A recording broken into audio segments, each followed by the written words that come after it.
नमस्कार दोस्तों, स्वागत है आपका अपना चैनल जिसका नाम है केवल एग्जाम। इसमें हमने कल जो लेक्चर पढ़ा था वह पढ़ा था हमने देखा था जो संसद की विभिन्न समितियां हैं, जैसे प्राक्कलन समिति हो गई, लोक लेखा समिति हो गई, सार्वजनिक उपक्रम समिति हो गई, इन सब के बारे में हमने पढ़ा था। वो बहुत ही इंपॉर्टेंट चैप्टर था परीक्षा के एग्जाम से। उसमें से एक प्रश्न हर एक परीक्षा में आपको देखने को मिलेगा। रीजन उसका क्या है? क्योंकि जो आपकी बात जब से पिछले 10 साल में देखा गया है कि जो समितियां बनाई जा रही थी उनका जो बनाने का जो क्रम था वह धीरे धीरे घटता चला जा रहा है। और ये ध्यान रखिएगा, किसी भी कार्य के संचालन के लिए समितियों का होना आवश्यक है।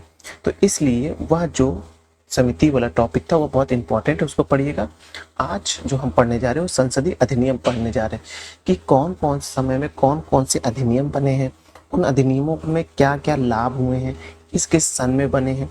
तो ये जो चैप्टर है इसमें से आपको एक क्वेश्चन जरूर मिलेगा, पूछ लिया जाएगा ये वाला अधिनियम कब पारित हुआ, ये वाला जो कानून कब बना।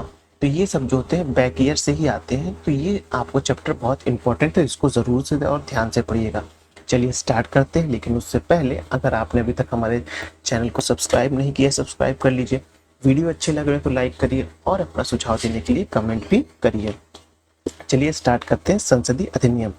भारत की संसद को कानून निर्माण की शक्ति निम्नलिखित में से प्राप्त है। कैसे प्राप्त है?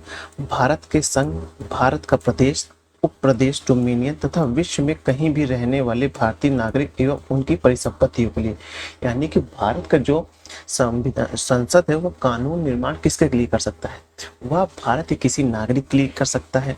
भारत का कोई ऐसा नागरिक जो विदेश में हो, भारत की कोई ऐसी कंपनियां हो जो विदेश में हो, उनके लिए जो है भारत का जो संसद है कानून बना सकता है।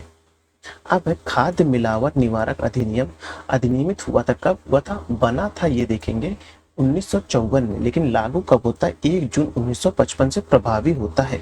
खाद्य मिलावट निवारण अधिनियम, यानी जो खाद्य पदार्थ में मिलावटी पदार्थ मिलाए जाते हैं उनके लिए जो कानून बना है वो कब का था? बना था पहली बार 1954 में बना था और 1955 से लागू हुआ था।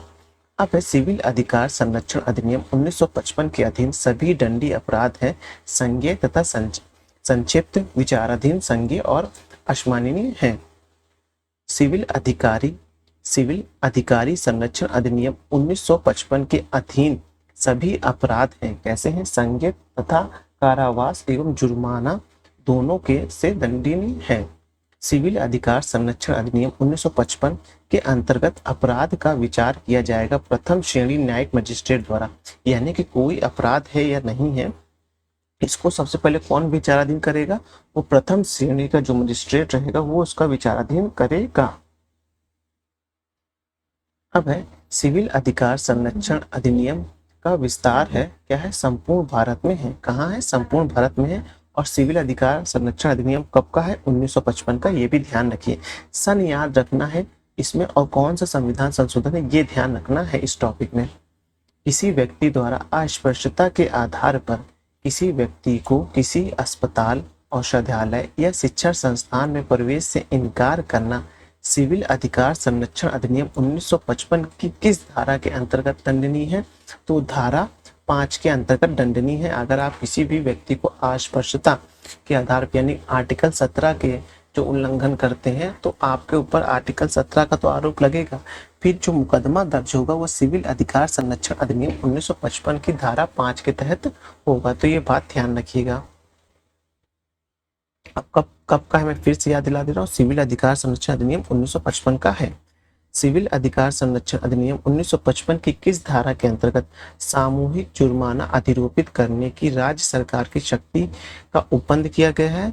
तो किया गया धारा 10 का। सार्वजनिक जुर्माना से संबंधित क्या मतलब क्या बात है? मान लीजिए कोई घटनाओं पर किसी पूरे समूह ने क्या किया है, उस वहां तोड़ फोड़ कर दिए, तो वहां जो है जुर्माना जो लगाया जाएगा जो सिविल अधिकार संरक्षण अधिनियम धारा 10 के तहत लगाया जाएगा।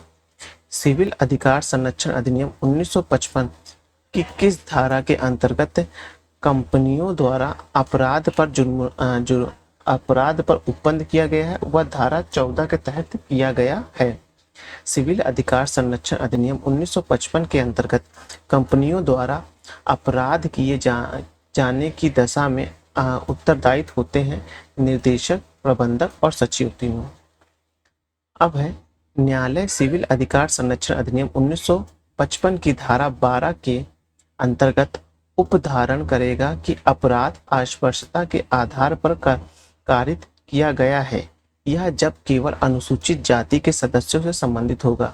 यानी कि जो आप देखेंगे ये जो लगाया जाएगा वो सिर्फ अनुसूचित जाति का कोई व्यक्ति होगा तो उसके खिलाफ उसके लिए ही कहते संरक्षण बनाया गया है अस्पृश्यता का, अदरवाइज और जो जनरल ओबीसी है उनके लिए नहीं है। अस्पृश्यता के उद्भव अपराध घटित नहीं होगा जबकि अभियुक्त और परिवारवादी पीड़ित समान सामाजिक समूह से हों। यानी कि जो जिसके ऊपर अभियुक्त है, जो मतलब कि जो दोषी माना गया है वो, और जो मतलब कि जो परिवार पीड़ित हुआ है उसकी वजह से, अगर वो दोनों एक ही समूह के हैं, मान लीजिए ओबीसी समूह से हैं या ब्राह्मण है, क्षत्रिय है, कोई भी अगर एक ही समूह से है तो यह अपराध के अंतर्गत नहीं आएगा। सिविल अधिकार संरक्षण अधिनियम 1955 की किस धारा के अंतर्गत सद्भावनापूर्ण की गई कार्यवाही के लिए संरक्षण का उपबंध किया गया है? तो आर्टिकल 14 का में किया गया है। आप देख रहे हैं कितना ज्यादा जो है कहते सिविल अधिकार संरक्षण अधिनियम से कहते क्वेश्चन आया है, तो इसको आप देख लीजिएगा, ये ध्यान रख लीजिएगा 1955 का है। यूपीपी के जो बच्चे हैं उनको ये ध्यान से पढ़ना चाहिए। अब है हिंदू विवाह अधिनियम 1955 का है, हिंदू उत्तराधिकार अधिनियम 1956 का है, सती निरोध अधिनियम 1987 का है, भारतीय शस्त्राधिकार अधिनियम 1878 का है, अंग्रेजों के टाइम का, शाही पद अधिनियम 1876 का है। फिर है भारतीय उच्च न्यायालय अधिनियम कब का है? वो 1861 का है। भारतीय विवाह विच्छेद अधिनियम 1869 का है। घरेलू हिंसाओं में महिलाओं की सुरक्षा अधिनियम लागू हुआ कब? 26 अक्टूबर 2006 से लागू हुआ। जो घरेलू हिंसा में महिलाओं के संरक्षण से संबंधित कानून कब लागू हुआ? 26 अक्टूबर 2006 से लागू हुआ। सामाजिक अधिनियम है, क्या कौन से हैं? एंटी डाउरी एक्ट है जो समाज को कंट्रोल करते हैं। फिर है प्रोटेक्शन ऑफ सिविल राइट्स है, prevention of immoral traffics act है। भारतीय विधान के प्रावधानों के अंतर्गत उपभोक्ताओं के अधिकार विशेषाधिकार के संदर्भ में सही कथन है। क्या सही कथन है? कि उपभोक्ताओं को खाद्य की जांच करने के लिए नमूना लेने का अधिकार है। यानी जो उपभोक्ता है उसको खाद्य की जांच, जो खाने वाले पदार्थ है उसका नमूना लेने का अधिकार है। उपभोक्ता की मृत्यु हो जाने पर उसका वैधानिक उत्तराधिकारी उसकी ओर से उपभोक्ता मंच में शिकायत दर्ज कर सकता है। उपभोक्ता मंच में शिकायत दर्ज करने हेतु निर्धारित फीस देनी होगी, मतलब उसके लिए एक फीस लगती है, तो ध्यान रखिएगा फीस। अगर आप कहीं जा रहे हैं कुछ भी शिकायत करने, अगर खाद्य पदार्थों से संबंधित, तो आपको जो है फीस वहाँ पे करनी पड़ेगी। फिर है क्रिमिनल ट्राइब्स एक्ट सर्वप्रथम अधिनियम हुआ था कब? 1871 में हुआ था। अनुसूचित जाति और अनुसूचित जनजाति अत्याचार निवारक अधिनियम 1989 प्रस्तावित हुआ था 30 जनवरी 1990 को। अनुसूचित जाति और अनुसूचित जनजाति अत्याचार निवारण अधिनियम में कुल धाराएं कितनी है? 23। ये ध्यान रखिए, ये इंपॉर्टेंट है, ये प्रश्न कई बार आ चुका है। अनुसूचित जाति और अनुसूचित जनजाति अत्याचार निवारक अधिनियम इस धारा के तहत लागू हुआ है, तो वो 23 के तहत होता है। इस अधिनियम में आर्थिक बहिष्कार को परिभाषित किया गया है, तो वह है धारा 2 का ख और ग में परिभाषित किया गया है।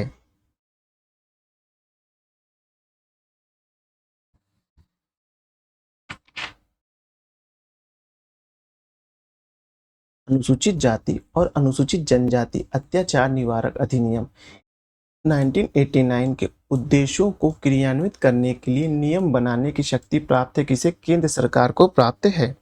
अनुसूचित जाति और अनुसूचित जनजाति अत्याचार अधिनियम 1989 के अधीन किसी लोक सेवक द्वारा धारा 3 के अधीन अपराध की जाने पर कम से कम दंड का प्रावधान है कितना? 1 वर्ष का प्रावधान है। इस अधिनियम में विशेष न्यायालय की व्यवस्था का प्रावधान है। आर्टिकल 14 के तहत आप जो है धारा 14 के तहत आप जो है विशेष न्यायालय अधिकृत कर सकते हैं। अनुसूचित जाति और अनुसूचित जनजाति अत्याचार अधिनियम 1989 के अधीन अपराधों का विचारण करने के लिए राज्य सरकार की सहमति से सत्र न्यायालय को विशेष न्यायालय में विनिर्दिष्ट कर सकती है। उच्च न्यायालय के मुख्य न्यायाधीश की सलाह पर जो है जो सत्र न्यायालय है उसको विशेष न्यायालय में कन्वर्ट किया जा सकता है। तो ये याद रखिएगा, किसके माध्यम से? उच्च न्यायालय के माध्यम से। अनुसूचित जाति और अनुसूचित जनजाति अत्याचार निवारक अधिनियम 1989 के अंतर्गत किसी निर्णय, दंडादेश या आदेश के विरुद्ध उच्च न्यायालय में अपील होती है। किसके माध्यम से? तदर्थ एवं विधि दोनों के संबंध में होती है। अनुसूचित जाति और अनुसूचित जनजाति अत्याचार निवारक अधिनियम अनुसूचित जाति और अनुसूचित जनजाति की उन्नतियों के लिए एक प्रावधान है जो आधारित है, कैसे? संरक्षक विभेद के सिद्धांत पर आधारित है। अनुसूचित जाति और अनुसूचित जनजाति अत्याचार निवारक अधिनियम 1989 के अंतर्गत सामूहिक जुर्माना अधिरोपित और वसूल करने की शक्ति किसे है? वह राज्य सरकार को है। अनुसूचित जाति और अनुसूचित जनजाति अत्याचार अधिनियम 1989 के अधीन अपराध अभियोजनों में न्यायालय उप आधारित कर सकता है दुष्प्रेषण, सामान्य आशय और सामान्य उद्देश्यों के लिए। अनुसूचित जाति और अनुसूचित जनजाति अधिनियम 1989 की किस धारा में भारतीय दंड संहिता के कतिपय उपबंधों का लागू होना उपबंधित है? वह धारा 6 के अंतर्गत है।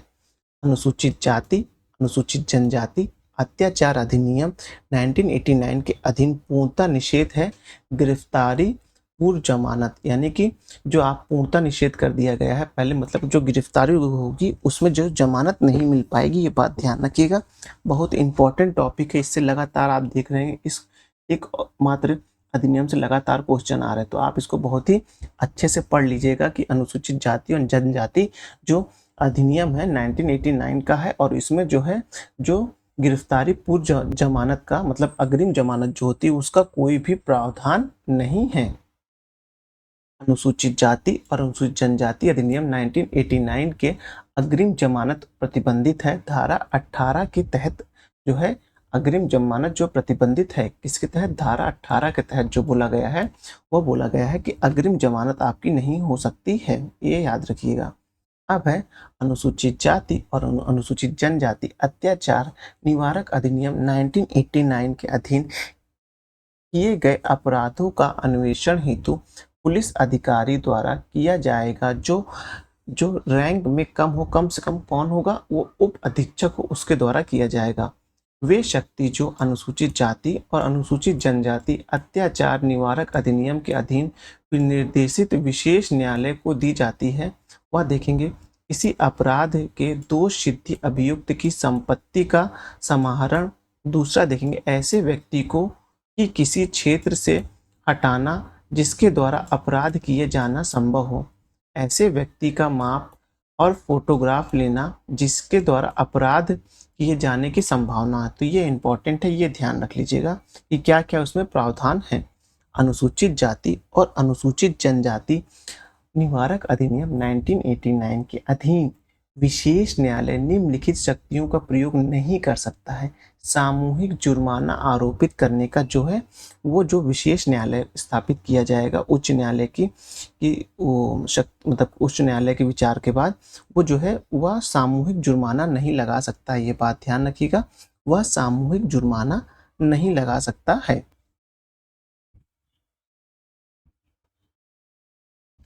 चलिए आगे देखते हैं।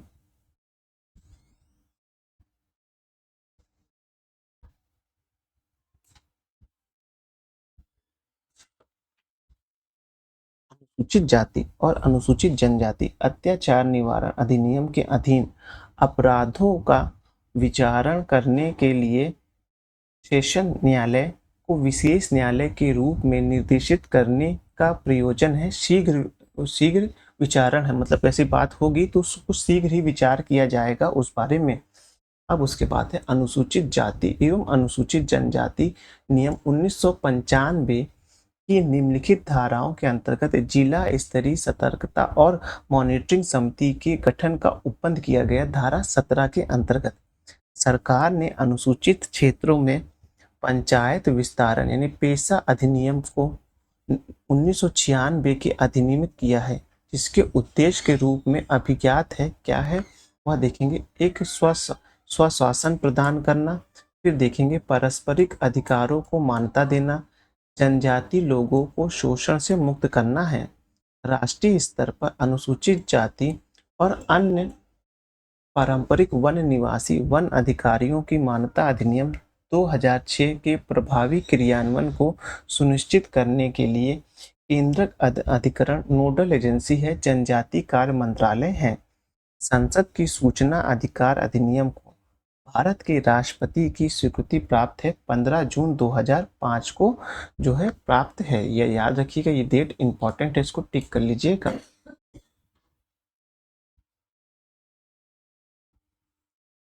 इसको मैं टिक कर रहा हूँ, ये इंपॉर्टेंट डेट है, ये आप जो है टिक कर लीजिएगा। अब है सूचना का अधिकार के संबंध में सही कथन क्या है। यह है एक विधिक अधिकार है। जो आरटीआई एक्ट है वह आपका मौलिक अधिकार नहीं है, वह एक विधिक अधिकार है। ये इंपॉर्टेंट है, ये भी 2022 के पीसीएस में क्वेश्चन था। तो इन लोगों ने अक्सर पहला ऑप्शन जो दिया था वो मौलिक अधिकार दिया हुआ था, सूचना का अधिकार। तो लोग इतने जल्दी जल्दी में टिक कर दिया। ध्यान रखिएगा, ये मौलिक अधिकार नहीं, एक आपका विधिक अधिकार है, क्योंकि ये एक एक्ट के माध्यम से लाया गया है। बाकी आगे इसमें दिया है, मैं इसको और पढ़ता हूँ। सूचना का अधिनियम पारित हुआ था 2005 में, आपको पता है। सूचना का अधिकार अधिनियम 2005 से संबंधित है। नामित शर्मा बनाम भारत संघ, ये बहुत ही इंपॉर्टेंट नाम है, इसको तो आप एकदम रख लीजिएगा आरटीआई के नाम पर। ये इन्हीं के जो मुकदमे के बाद ही आप देखेंगे वह आपका जो है सूचना का अधिकार आया था, जब कांग्रेस की सरकार थी 2005 में, तब सूचना का अधिकार अधिनियम जो ये तो हमने पढ़ लिया। हाँ, केंद्रीय सूचना आयुक्त का कार्यकाल होता है कितना, 3 वर्ष का होता है। अब जो इसको संशोधित कर दिया गया, अब ये सरकार के विचाराधीन होता है। मजदूर किसान शक्ति संगठन MKSS नामक आंदोलन संबंधित है आरटीआई अधिनियम से संबंधित है। ये भी इंपॉर्टेंट है, याद ध्यान रखिएगा। जो MKSS नामक आंदोलन किससे संबंधित है, वो आरटीआई से संबंधित है। आरटीआई अधिनियम में इस बार काफी संशोधन हुए हैं, वो नया वाला संशोधन भी आप पढ़ लीजिएगा, और पुराने संशोधन में क्या मेन बात, पुराना क्वेश्चन आ चुका है उसको भी एक बार देख लीजिए, क्योंकि प्रश्न हो सकता है पुराना वाला ही रिपीट कर दे। सूचना का अधिकार अधिनियम साधारणतः नौकरशाहियों के उत्तरदायित्व का मनोभाव बढ़ाने के लिए जिम्मेदार रहा है, क्योंकि इसमें देखेंगे इसे वांछनीय प्रभाव उत्पन्न करने के लिए अभी मीलों तक यात्रा करना है। तो दोनों सही, लेकिन एक दूसरे की सही व्याख्या नहीं कर रहे हैं। सूचना का अधिकार अधिनियम का उद्देश्य क्या है, सार्वजनिक अधिकारियों से सूचना प्राप्त करने की पहुंच तक। वह शब्दावली जो सूचना का अधिकार अधिनियम 2005 के उद्देशिका में उल्लेखित है, वह है सूचना की पारदर्शिता, सूचना का प्रकटन, सूचित नागरिकता, फिर है लोकतांत्रिक आदर्श की प्रभुता। सूचना के अधिकार अधिनियम के उद्देश्यों से संबंधित सही है, वह है सरकार के कार्यकारण में पारदर्शिता एवं उत्तरदायित्वता को बढ़ाना, हमारे लोकतंत्र को ऐसा बनाना ताकि वह वास्तव में लोगों के लिए काम करे, नागरिकों को सशक्त करना है। ये जो है सूचना का अधिकार का अधिनियम का उद्देश्य है। भारत का सूचना का अधिकार अधिनियम को धारा 20 के अंतर्गत जुर्माना लगा सकते हैं केंद्रीय सूचना आयुक्त या राज्य सूचना आयुक्त जो है लगा सकते हैं। ये देखिए बहुत जो इंपॉर्टेंट पॉइंट अधिनियम है उनको ही रिपीट कर रहा है। अब इसके बाद जो नेक्स्ट वीडियो बनेगा वो उच्च न्यायालय से संबंधित बनेगा, क्योंकि इस समय सर्वोच्च न्यायालय बहुत चर्चा में था। DY चंद्रचूड़ ने अपने बहुत से ऐसे निर्णय दिए हैं जिससे कि केंद्र सरकार घबरा चुकी है, तो उसको लिए जो है ये इंपॉर्टेंट हो जाता है, तो उसको हम नेक्स्ट वीडियो में देखेंगे। ये ज़्यादा नहीं, थोड़ा सा ही खत्म हो जाएगा। वह उच्च न्यायालय जिसने अपने महत्वपूर्ण फैसले में कहा कि आरटीआई आवेदक को सूचना के अधिकार के अंतर्गत सूचना मांगने का कारण अवश्य बताना चाहिए, वह था मद्रास उच्च न्यायालय। ये भी टिक कर लीजिए कि सूचना किस लिए चाहिए ये भी बताना आवश्यक है। नागरिक अधिकार पत्र के मूल तथ्यों में सम्मिलित नहीं है अभिकरण के कार्यों के निरीक्षण का प्रावधान, सूचना अनुसूचित जनजाति एवं अन्य पारंपरिक वनवासी वन अधिकारों के मान्यता अधिनियम 2006 याद रखिएगा, जो वन का अधिनियम है 2006 के अंतर्गत है, के अधीन व्यक्तिगत एवं सामूहिक सामुदायिक वन अधिकारों अथवा दोनों को प्राकृतिक एवं विस्तार के निर्धारण की प्रक्रिया को प्रारंभ करने की प्रक्रिया जो है का अधिकारी कौन होगा, वह होगा ग्राम सभा होगा। तो ये इंपॉर्टेंट है ग्राम सभा, ये जो है आप लोग एक बार देख लीजिएगा। फिर उसके बाद राष्ट्रीय हरित न्यायाधिकरण अधिनियम 2010 भारतीय संविधान के प्रावधानों के अनुरूप अधिनियमित हुए हैं। कैसे? वह है स्वस्थ पर्यावरण के अधिकार के अनुरूप, जो अनुच्छेद 21 के अंतर्गत जीवन के अधिकार का अंग माना जाता है, जो आपका एनजीटी आता है, वो 2010 में बना था। ये दुनिया में तीसरा ऐसा कानून, पहला शायद न्यूजीलैंड में बना था, दूसरा ऑस्ट्रेलिया में, उसके बाद हमारे भारत में बना है।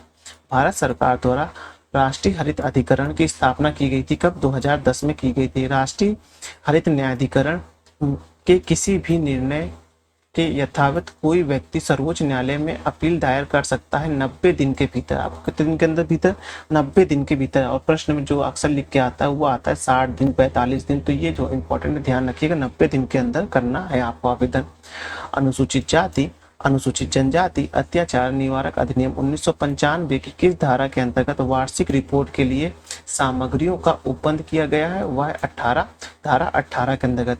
निम्नलिखित में से वे श्रम संबंधित अधिनियम जिन्हें मजदूरी संहिता 2019 में सम्मिलित किया गया है। ये देखिए नया जो कानून आया था वो था न्यूनतम मजदूरी अधिनियम, बोनस भुगतान अधिनियम, संविदा श्रम अधिनियम और समान परिश्रम अधिनियम जो था वो जो आप देखेंगे इसके अंदर कौन जो मजदूरी संहिता 2019 में सम्मिलित किया गया है वह आप देखेंगे कि जो न्यूनतम मजदूरी अधिनियम को, फिर बोनस अधिनियम को और समान पारिश्रमिक अधिनियम को, संविदा श्रम अधिनियम जो है वो अलग से इसका प्रावधान किया गया है। अब कंपनी अधिनियम 2013 है, भारतीय संविदा अधिनियम 1872 का है, साझेदारी अधिनियम 1932 का है, विक्रय वस्तु अधिनियम 1930 का है, राजद्रोह हुई सभाओं को रोकने का अधिनियम 1907 का है, विस्फोटक पदार्थ अधिनियम 1908 का है, भारतीय फौजदारी कानून संशोधन अधिनियम 1908 का है, समाचार पत्र अपराधों के लिए प्रोत्साहन अधिनियम 1908 का है, आपदा प्रबंधन एक्ट बनाया गया है 2005 में। ये याद रखिएगा, जो 2004 की सुनामी आई थी ना, आपको याद होगा, तो उसी के उपरांत ही आपदा प्रबंधन एक्ट बनाया गया था। ये इंपॉर्टेंट है, ये भी ध्यान रखिएगा। भारत की संसद द्वारा आपदा अधिनियम प्रबंध अधिनियम पारित किया गया कब? 2005 में पारित किया गया। भारत की आपदा प्रबंधन के लिए राष्ट्रीय आपदा प्रबंधन डिवीजन गृह मंत्रालय की एक नोडल डिवीजन है। राष्ट्रीय आपदा प्रबंधन प्राधिकरण का प्रत्येक अध्यक्ष कौन होता है? वो प्रधानमंत्री होता है। 2021 का यूपी पीसीएस का प्रीलिम्स में क्वेश्चन आया था, ये याद रखिएगा। ये इंपॉर्टेंट है कि आपदा प्रबंधन प्राधिकरण कौन होता है? वह प्रधानमंत्री होता है।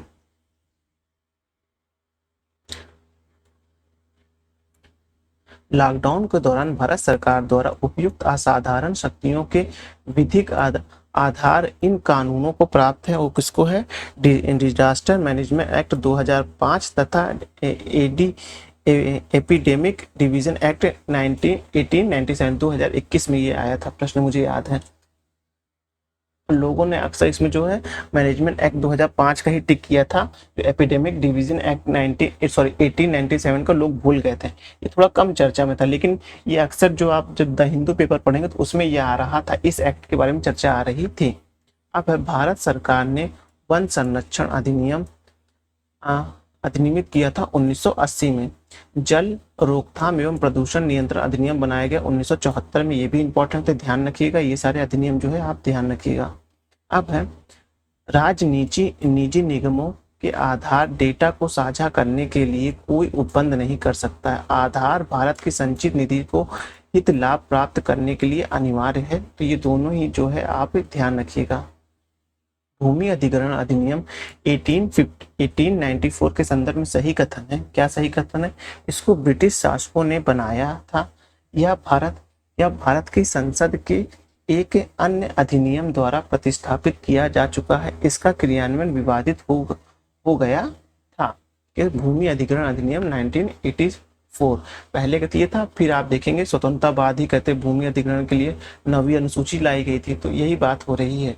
सही कथन है आरटीआई यानी शिक्षा का अधिकार अधिनियम के अनुसार प्राथमिक कक्षाओं में शिक्षक हेतु किसी अभ्यर्थी के लिए राष्ट्रीय अध्यापक शिक्षा परिषद के दिशा निर्देशों के अनुरूप किए गए अध्यापक आहर्त परीक्षण में उत्तीर्ण होना आवश्यक है। भारत ने protection of plant varieties and farmer right अधिनियम पारित किया गया। कब किया गया? 2001 में पारित किया गया, तो ये भी ध्यान रखिएगा, 2001 में। अब है राज्य खाद्य आयोग की स्थापना, जिस अधिनियम के अंतर्गत होती हुआ है राष्ट्रीय खाद्य सुरक्षा अधिनियम 2013। ये वही अधिनियम है जिसके लिए वर्तमान में 5 किलो अनाज मिल रहा है, और जो वर्तमान में केंद्रीय जो सरकार है उन्होंने बोला कि 2028 तक हम और देते रहेंगे। वहीं कांग्रेस सरकार ने बोला है कि अगर ये 5 किलो राशन जो मिल रहा है वो हमारे वक्त शुरू किया गया था, अब मैं इसको 10 किलो प्रति व्यक्ति कर दूंगा। तो ये आप जो है राष्ट्रीय खाद्य सुरक्षा अधिनियम के तहत ही आया था। तो चलिए अब वीडियो समाप्त करते हैं। नेक्स्ट वीडियो में हम सर्वोच्च न्यायालय पढ़ेंगे और बहुत ही ध्यान से इसको पढ़ना है, क्योंकि इससे इस बार प्रश्न बनेगा। चलिए वीडियो समाप्त करते हैं। धन्यवाद।